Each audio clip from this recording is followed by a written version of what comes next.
आप सुन रहे हैं मुंशी प्रेमचंद की प्रसिद्ध कहानी पूस की रात। हल्कू ने आकर स्त्री से कहा, सहना आया है, लाओ जो रुपए रखे हैं उसे दे दूं, किसी तरह गला तो छूटे। मुन्नी झाड़ू लगा रही थी, पीछे फिरकर बोली, 3 ही रुपए हैं, दे दोगे तो कम्बल कहाँ से आवेगा। माघ पूस की रात हार में कैसे कटेगी। उससे कह दो फसल पर दे देंगे, अभी नहीं। हल्कू एक क्षण अनिश्चित दशा में खड़ा रहा। पूस सिर पर आ गया। कंबल के बिना हार में रात को वह किसी तरह सो नहीं सकता। मगर सहना मानेगा नहीं, घुड़कियां जमावेगा, गालियां देगा। बला से जाड़ों में मरेंगे, बला तो सिर से टल जाएगी। यह सोचता हुआ वह अपना भारी भरकम डील लिए हुए, जो उसके नाम को झूठ सिद्ध करता था, स्त्री के समीप आ गया और खुशामद करके बोला, दे दे, गला तो छूटे, कम्बल के लिए कोई दूसरा उपाय सोचेंगे। मुन्नी उसके पास से दूर हट गई और आंखें तरेरती हुई बोली, कर चुके दूसरा उपाय, जरा सुनूं तो, कौन सा उपाय करोगे। कोई खैरात दे देगा कम्बल, न जान कितनी बाकी है जो किसी तरह चुकने ही नहीं आती। मैं कहती हूँ तुम क्यों नहीं खेती छोड़ देते, मर मर काम करो, उपज हो तो बाकी दे दो। चलो छुट्टी हुई, बाकी चुकाने के लिए ही तो हमारा जन्म हुआ है। पेट के लिए मजूरी करो, ऐसी खेती से बाज आए, मैं रुपए ना दूंगी, ना दूंगी। हल्कू उदास होकर बोला, तो क्या गाली खाऊं। मुन्नी ने तड़प कर कहा, गाली क्यों देगा, क्या उसका राज है। मगर यह कहने के साथ ही उसकी तनी हुई भौवें ढीली पड़ गई। हल्कू के उस वाक्य में जो कठोर सत्य था, वह मानो एक भीषण जंतु की भांति उसे घूर रहा था। उसने जाकर आले पर से रुपए निकाले और लाकर हल्कू के हाथ पर रख दिए। फिर बोली, तुम छोड़ दो अब की से खेती, मजूरी में सुख से एक रोटी तो खाने को मिलेगी, किसी की धौंस तो ना रहेगी। अच्छी खेती है, मजूरी करके लाओ, वह भी उसी में झोंक दो, उस पर धौंस। हल्कू ने रुपए लिए और इस तरह बाहर चला मानो अपना हृदय निकाल कर देने जा रहा हो। उसने मजूरी से एक एक पैसा काट काट कर 3 रुपए कंबल के लिए जमा किए थे। वह आज निकले जा रहे थे। एक एक पग के साथ उसका मस्तक पानी दीनता के भार से दबा जा रहा था। पूस की अंधेरी रात, आकाश पर तारे भी ठिठुरते हुए मालूम होते थे। हल्कू अपने खेत के किनारे ऊख के पत्तों की एक छतरी के नीचे बांस के खटाले पर अपनी पुरानी गाढ़े की चादर ओढ़े पड़ा काँप रहा था। खाट के नीचे उसका संगी कुत्ता जबरा पेट में मुंह डाले सर्दी से कूं कूं कर रहा था। 2 में से एक को भी नींद नहीं आ रही थी। हल्कू ने घुटनियों को गर्दन में चिपकाते हुए कहा, क्यों जबरा, जाड़ा लगता है। कहता तो था घर में पुआल पर लेट रह, तो यहाँ क्या लेने आए थे। अब खाओ ठंड, मैं क्या करूँ। जानते थे मैं यहाँ हलवा पूरी खाने आ रहा हूँ। दौड़े दौड़े आगे आगे चले आए, अब रो नानी के नाम को। जबरा ने पड़े पड़े दुम हिलाई और अपनी कू कू को दीर्घ बनाता हुआ कहा, कल से मत आना मेरे साथ, नहीं तो ठंडे हो जाओगे। ये राण पछुआ ना जाने कहाँ से बफर लिए आ रही है। उठूं, फिर एक चिलम भरूं, किसी तरह रात तो कटे। 8 चिलम तो पी चुका। यह खेती का मज़ा है। और एक भगवान ऐसे पड़े हैं जिनके पास जाड़ा आए तो गर्मी से घबरा कर भागे। मोटे मोटे गद्दे लिफा कंबल मजाल है, जाड़े का गुजर हो जाए। जगदीर की खूबी मजूरी हम करें, मजा दूसरे लूटे। हल्कू उठा, गड्ढे में से जरा सी आग निकालकर चिलम भरी। जबरा भी उठ बैठा। हल्कू ने चिलम पीते हुए कहा, पिएगा चिलम? जाड़ा तो क्या जाता है, हाँ जरा मन बदल जाता है। जबरा ने उसके मुंह की ओर प्रेम से छलकता हुई आंखों से देखा। हल्कू, आज और जाड़ा खा ले, कल से मैं यहाँ पुआल बिछा दूंगा, उसी में घुसकर बैठना, तब जाड़ा ना लगेगा। जबरा ने अपने पंजों उसकी घुटनियों पर रख दिए और उसके मुंह के पास अपना मुंह ले गया। हल्कू को उसकी गर्म सांस लगी। चिलम पीकर हल्कू फिर लेटा और निश्चय करके लेटा कि चाहे कुछ हो अब की सो जाऊंगा। पर एक ही क्षण में उसके हृदय में कंपन होने लगा। कभी इस करवट लेटता, कभी उस करवट, पर जाड़ा किसी पिशाच की भांति उसकी छाती को दबाए हुए था। जब किसी तर ना रहा गया, उसने जबरा को धीरे से उठाया और उसके सिर को थपथपाकर उसे अपनी गोद में सुला लिया। कुत्ते की देह से जाने कैसी दुर्गंध आ रही थी, पर वह उसे अपनी गोद में चिपटाए हुए ऐसे सुख का अनुभव कर रहा था जो इधर महीनों से उसे ना मिला था। जबरा शायद यह समझ रहा था कि स्वर्ग यही है, और हल्कू की पवित्र आत्मा में तो उस कुत्ते के प्रति घृणा की गंध तक ना थी। अपने किसी अभिन्न मित्र या भाई को भी वह इतनी ही तत्परता से गले लगाता। वह अपनी दीनता से आहत ना था, जिसने आज उसे इस दशा को पहुंचा दिया। नहीं, इस अनोखी मैत्री ने जैसे उसकी आत्मा के सब द्वार खोल दिए थे और उनका एक एक अणु प्रकाश से चमक रहा था। सहसा जबरा ने किसी जानवर की आहट पाई। इस विशेष आत्मीयता ने उसमें एक नई स्फूर्ति पैदा कर दी थी, जो हवा के ठंडे झोंकों को तुच्छ समझती थी। वह झपट कर उठा और छतरी से बाहर आकर फूंकने लगा। हल्कू ने उसे कई बार चुमकार कर बुलाया, पर वह उसके पास ना आया। हार में चारों तरफ दौड़ दौड़ कर भूखता रहा। एक क्षण के लिए आ भी जाता तो तुरंत ही फिर दौड़ता। कर्तव्य उसके हृदय में अरमान की भांति उछल रहा था। 1 घंटा और गुजर गया। रात ने शीत को हवा से धधकाना शुरू किया। हल्कू उठ बैठा और दोनों घुटनों को छाती से मिलाकर सिर को उसमें छिपा लिया। फिर भी ठंड कम ना हुई। ऐसा जान पड़ता था सारा रक्त जम गया है, धमनियों में रक्त की जगह हिम बह रही है। उसने झुककर आकाश की ओर देखा। अभी कितनी रात बाकी है। सप्तऋषि अभी आकाश में आधे भी नहीं चढ़े।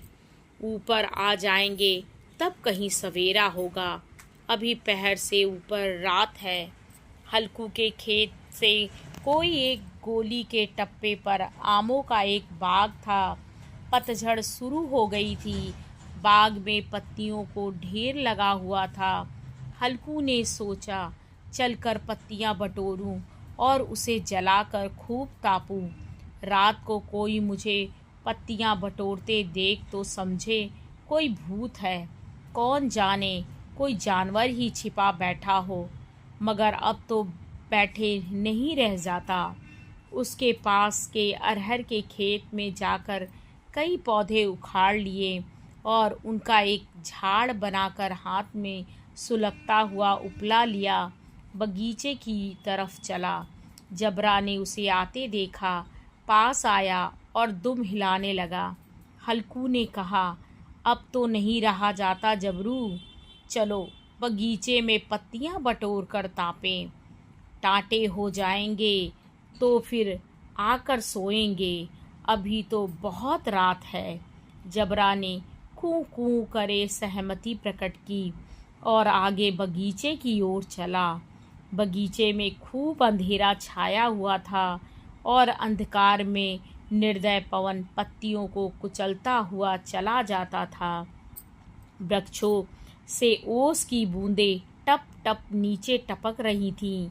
एकाएक एक झोंका मेहंदी के फूलों की खुशबू लिए हुए आया। हल्कू ने कहा, कैसी अच्छी महक आई जबरू, तुम्हारी नाक में भी तो सुगंध आ रही है। जबरा को कहीं जमीन पर एक हड्डी पड़ी मिल गई थी, उसे चिंचोड़ रहा था। हल्कू ने आग जमीन पर रख दी और पत्तियां बंटवारने लगा। जरा देर में पत्तियों का ढेर लग गया था। हाथ ठिठुरे जाते थे, नंगे पांव गले जाते थे और वह पत्तियों का पहाड़ खड़ा कर रहा था। इसी अलाव में वह ठंड को जलाकर भस्म कर देगा। थोड़ी देर में अलावा जल उठा। उसकी लौ ऊपर वाले वृक्ष की पत्तियों को छू छू भागने लगी। उन अस्थिर प्रकाश में बगीचे के विशाल वृक्ष ऐसे मालूम होते थे मानो उस अथाह अंधकार को अपने सिरों पर संभालते हुए हों। अंधकार के उस अनंत सागर में यह प्रकाश एक नौका के समान हिलता मचलता हुआ जान पड़ता था। हल्कू अलाव के सामने बैठा आग ताप रहा था। एक क्षण में उसने दोहर उतार कर बगल में दबा ली। दोनों पांव फैला लिए मानो ठंड को ललकार रहा हो। तेरे जी में आए सोकर ठंड की असीम शक्ति पर विजय पाकर वह विजय पर्व गर्व को हृदय में छिपा ना सकता था।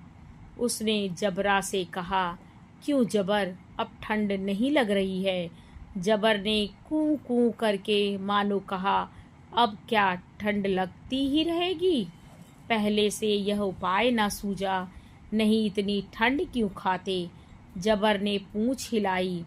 अच्छा आओ, इस अलाव को कूद कर पार करें, देखें कौन निकल जाता है।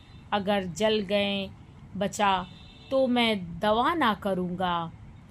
जबर ने उस अग्नि राशि की ओर कातर नेत्रों से देखा। मुन्नी से कल ना कह देना, नहीं लड़ाई करेगी। यह कहता हुआ वह उछला, उस अलाव के ऊपर से फंसा निकल गया। पैरों में जरा लपट लगी, पर वह कोई बात ना थी। जबरा आग के गिर्द घूमकर उसके पास आ खड़ा हुआ। हल्कू ने कहा, चलो चलो, इसकी सही नहीं, ऊपर से कूद कर आओ। वह फिर कूदा और अलाव के इस पार आ गया। पत्तियां जल चुकी थीं। बगीचे में फिर अंधेरा छा गया। राख के नीचे कुछ कुछ आग बाकी थी, जो हवा का झोंका आ जाने पर जरा जाग उठती थी, पर एक क्षण में फिर आंखें बंद कर देती थी।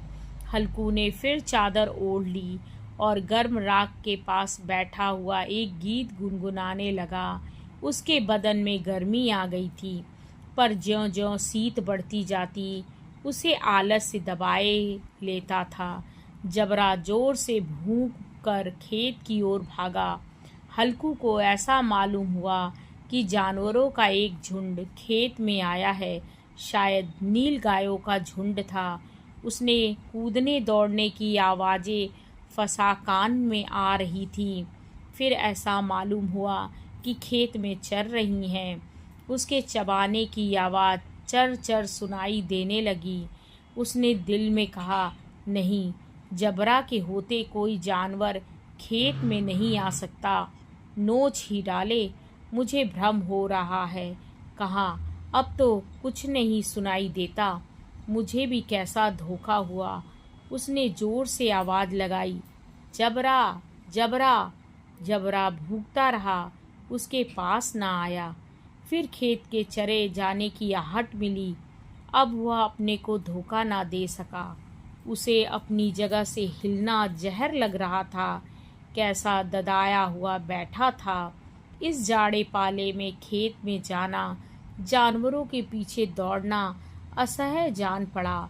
वह अपनी जगह से ना हिला। उसने जोर से आवाज लगाई, हिलो हिलो हिलो। जबरा फिर भूख उठा। जानवर खेत चर रहे थे। फसल तैयार है। कैसी अच्छी खेती थी, पर ये दुष्ट जानवर उसका सर्वनाश किए डालते हैं। हल्कू पक्का इरादा करके उठा और 2-3 कदम चला, पर एकाएक हवा का ऐसा ठंडा चुभने वाला बिच्छू के डंक का सा झोंका लगा कि वह फिर बुझते हुए अलाव के पास आ बैठा और राख को कुरेद कर अपनी ठंडी देह को गरमाने लगा। जबरा अपना गला फाड़ डालता था। नील गायें खेत का सफाया किए डालती थी। हल्कू गर्भ राख के पास शांत बैठा हुआ था। अकर्मण्यता ने रस्सियों की भांति उसे चारों तरफ से जकड़ रखा था। उसकी राख के पास गर्म जमीन पर वही चादर ओढ़ कर सो रख गया। सवेरे जब उसकी नींद खुली, तब चारों तरफ धूप फैली गई थी और मुन्नी की रही थी, क्या सोते ही रहोगे? तुम यहाँ आकर रम गए और उधर सारा खेत चौपट हो गया। हल्कू ना उठकर कहा, क्या तू खेत से होकर आ रही है? मुन्नी बोली, हाँ, सारे खेत का सत्यानाश हो गया। भला ऐसा भी कोई सोता है? तुम्हारे यहाँ मड़ैया डालने से क्या हुआ? हल्कू ने बहाना किया, मैं मरते मरते बचा। तुझे अपने खेत की पड़ी है। पेट में ऐसा दर्द हुआ कि मैं नहीं जानता हूँ। दोनों फिर खेत के डांड पर आए। देखा सारा खेत रौंदा पड़ा हुआ है और जबरा मड़ैया के नीचे चित लेटा है, मानो प्राण ही ना हो। दोनों खेत की दशा देख रहे थे। मुन्नी के मुख पर उदासी छाई थी, पर हल्कू प्रसन्न था। मुन्नी ने चिंतित होकर कहा, अब मजूरी करके माल गुजारी भरनी पड़ेगी। हल्कू ने प्रसन्न मुख से कहा, रात को ठंड में यहाँ सोना तो ना पड़ेगा। आप सुन रहे थे मुंशी प्रेमचंद की प्रसिद्ध कहानी पूस की रात।